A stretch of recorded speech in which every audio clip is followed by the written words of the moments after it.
Nou waar, Suster Glen aan vanmorgen. Sy gaan hier 'n bietjie koffie kon drink. Sy kom seker nog hier aan. Stadig. Mama! Wat is dit dan, Sakkie? Mama, wat so lekker praat met Suster Glen, mama.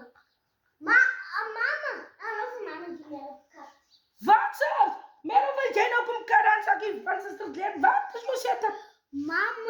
Mama praat so lekker van Suster Glen. Ah. En Suster Glen was vol, so die hele straat was vol mense, mama. Nou waar pas Suster Glen nou in?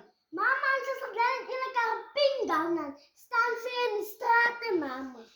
Doet ons intrek. Wat ons intrek. Hoor, mama, die mense sê, as Mozisa die, sy Glen, mama. Vra sy, is dit Ziza wat die intrek? Ja. Vra die mense so. Ja. Die breek Suster Glen uit. As Ziza mos die. Sakkie. En mama en Suster Glen ook van so breek, maar Suster Glen kan so getuie in die kerkie, mama, so mooi nie. Kan sy nou mooi getuig in die kerkie? Ja, mama.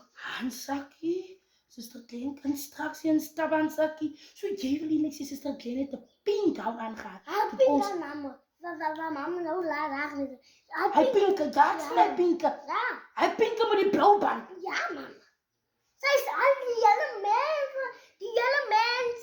Hulle sien nou die staan nou 'n stuk goed trok. 'n Lorry wat so bevels gekom aflei. Ja, mama. Handsak. So Suster Glen kan nie reg in die kerk getuig. Ek hoor sy kan nie lekker pad toe kom in die kerkie, maar sy kan so pad toe kom as dit by stories kom.